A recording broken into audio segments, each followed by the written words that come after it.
Morant with a running start. Elevate! Dunks! Oh my goodness! Tie game in overtime. Gasol will turn his heat. It's gone! Memphis on top. 7-10 remaining. Conley now with three. Count it! A 15-point lead for Memphis. And Blake Griffin gets into it on the floor with Randolph. Hard to tell if there are any punches being thrown under there, but Griffin took acceptance. Adams going long. Morant! He hit it! Ja Morant, insanity! You gotta be kidding me. Welcome to Grits and Grinds, a Memphis Grizzlies podcast. Grizzlies win edition.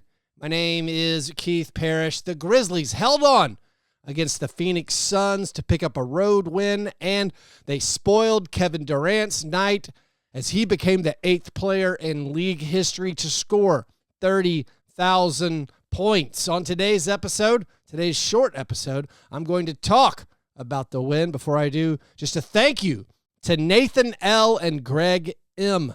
for signing up for my Patreon at patreon.com/fastbreakbreakfast. If you want to sign up over there and support the creation of this show and get access to exclusive monthly bonus episodes and join my listener Slack, you can do that for just $5 a month. Again, patreon.com/fastbreakbreakfast. All right.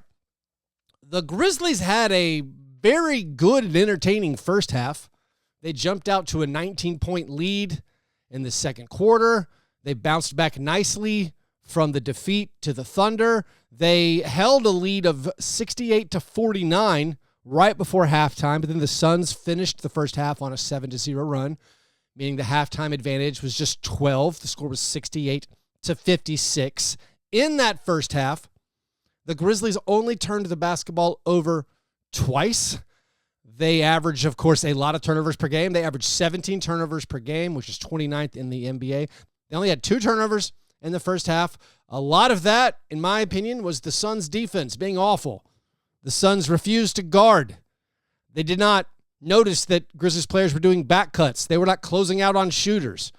Now, also, I think the Grizzlies had very few turnovers in the first half because the Suns weren't closing out on shooters, so the Grizzlies just kept taking wide open three-pointers. Now, they didn't make that many of these wide open three-pointers, but they did take 27 first half three-point attempts.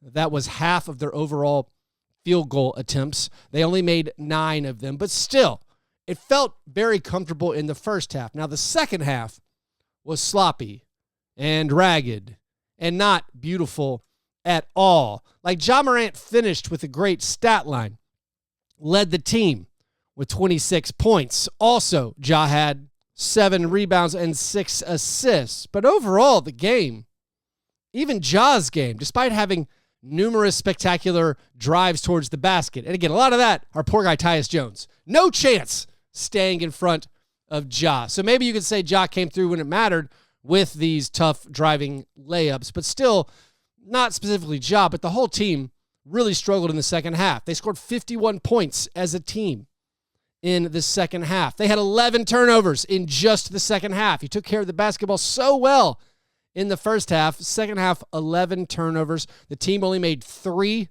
three-pointers in the second half. That's on 12 attempts. They only made 14 out of 34 two-pointers. So I guess we can be thankful they held on. I mean, any road win is a good win. Any win right before the All-Star break is a good win. Because of all the missed shots, now there were a lot of rebounds available, and the Grizzlies did take advantage of that. They finished with 20 offensive rebounds. They overall dominated the Suns on the glass with a 60-42 overall rebound advantage. But despite all those extra offensive rebounds, the Grizzlies only had 14 second chance points, and the Suns had 13 second chance points. So that really wasn't the difference in the game. I mean, maybe you could say it was. If the Suns get a few more of those defensive rebounds, the Grizzlies have fewer than 14 second chance points. Also, if the Suns maybe had fewer fourth quarter three-point attempts from Ty Washington, things would have gone a little bit better. Like, Durant was amazing in this game as he closed in on that 30,000 point mark, and he eventually got it. But like when he finally had to sub out for a couple of minutes, then it became the Ty Washington show, and the Grizzlies were able to build the lead back up. They almost gave the lead back in the minutes that Ja Morant set mid-fourth quarter. We once again had the excitement of the middle of the fourth quarter in a single-digit game, having both Jaren and Ja off the court.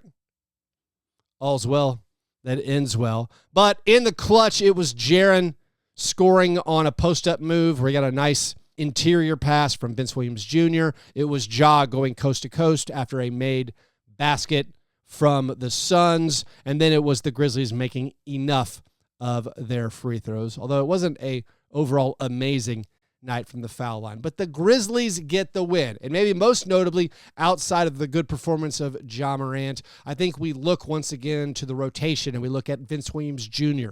coming up big in the fourth quarter. They did not rely on the rookies so much. Vince Williams Jr. played 9 of his 15 minutes in the fourth quarter. Vince Williams Jr. got a big tie-up on Devin Booker. He also tied for the team lead with 9 rebounds. And as we deal with the trade deadline fallout and us wondering if they made the right decision by moving on from Marcus Smart, especially because Jalen Wells has not been that great as of late. Now, Jalen did make a couple of threes in this one in the first half. He got in for a few minutes in the fourth quarter, but like Jalen maybe doesn't look like the guy you're going to depend on to close games or to think about him playing in playoff games. And we, I think, as a fan base, have attached a lot of hopes to Vince Williams Jr. being that guy. And in this game, Vince was that guy coming through in the clutch. Now, Vince's shooting, of course, a big question mark about his game. He shot a fine percentage last year, but we didn't know how real that was. He has a weird-looking line drive lefty launch, and it was not particularly accurate in this game. He missed 5 out of his 6 three-point attempts. Now, also entrusted with those clutch minutes, besides Vince Williams Jr., you again had Brandon Clark, who had a great game. Brandon Clark had 14 points and 7 rebounds, 2 assists, and a steal, made 7 out of 11 shots. Now, Jaren's overall game, he's been carrying the team for so long, but now, after having the long streak of consecutive games scoring 20 or more, he's gone 2 straight without scoring 20 points. He only had 17 points against the Suns. Took him 17 field goal attempts to get there. He missed all 5 of his three-point attempts. Ja, by the way, missed all 5 of his three-point attempts. Also, Jaren was only 5 out of 8 from the foul line. He did get 2 steals and a block. Had 4 turnovers. Desmond Bane, another really strong game. I don't know where this discussion point that Desmond Bane has been struggling this year has come from. Desmond Bane's been incredible.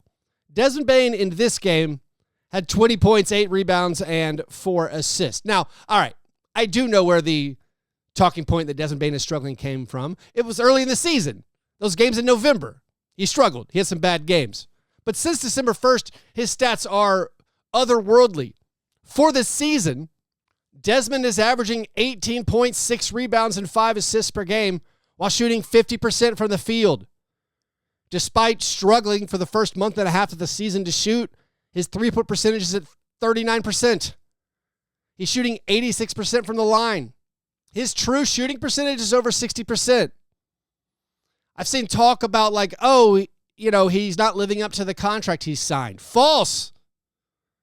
Go look at every NBA player who has a true shooting percentage over 60 and also gives you 5 assists per game. That also scores, more than 15 points per game. It's Jokic. It's Shai Gilgeous-Alexander. It's Sabonis. It's Brunson. Darius Garland. Damian Lillard. Desmond Bane's been good. Desmond Bane continues playing well.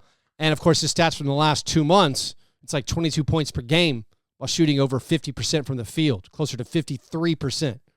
But Bane came up big in this one. Santi Aldama off the bench had a nice run there in the first half. Right when he checked in, he scored 11 straight points. He finishes the game with 14 points, makes 4 out of 6 three-pointers. Now, Edey only played 20 minutes. It was a rough game from Edey. He did have 9 rebounds in his 20 minutes, but he had multiple point-blank looks where Either he couldn't score over Bol or he dropped the pass and had a turnover. So it was not the best stuff from Edey. That's part of why they went with Brandon Clark down the stretch. Brandon Clark's activity was absolutely huge in this game. G.G. Jackson, kind of a quiet night. 3 points and no rebounds in his 13 minutes. Luke Kennard failed to score, had 4 rebounds and 3 assists. And Scottie Pippen Jr. Made 2 big threes when he came in as the Grizzlies built up that lead, but his second half contributions weren't that great. Again, it was a weird game, maybe because it was a late game. It was a national TV game. You're like, this second half's not going very good.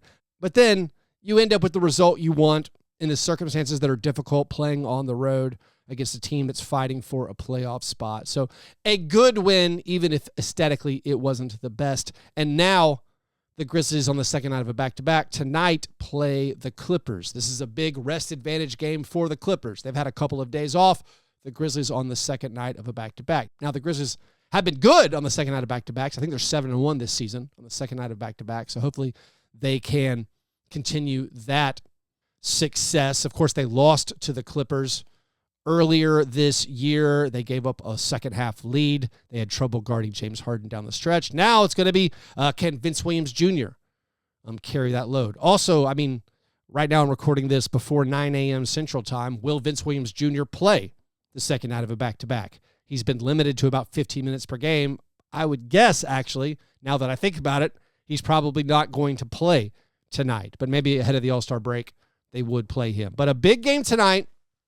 The Grizzlies responded against the Suns. They're now 14-3 on the season following a defeat. And now this is your last chance before the All-Star break. I would say games right before the All-Star break are usually odd. So who knows what is going to happen, as the Grizzlies players could be eyeing the break. Also, the Clippers players could be eyeing the break. But then after tonight, we go into the longer break. I'm going to take a little bit of a break. The team has a week off. Of course, Zach Edey and Jalen Wells are heading to All-Star Weekend for the Rising Stars stuff. Jaren is heading, of course, to the All-Star Game. A lot of the hustle players will be there, but that's something to look forward to. And with that, that's all the time I have for today. So Grizzlies win. I'll be back either Thursday or Friday to talk about the Clippers game. So hope you have a great day. If you want to support the show, remember patreon.com/fastbreakbreakfast. Talk to you soon. Go Grizz.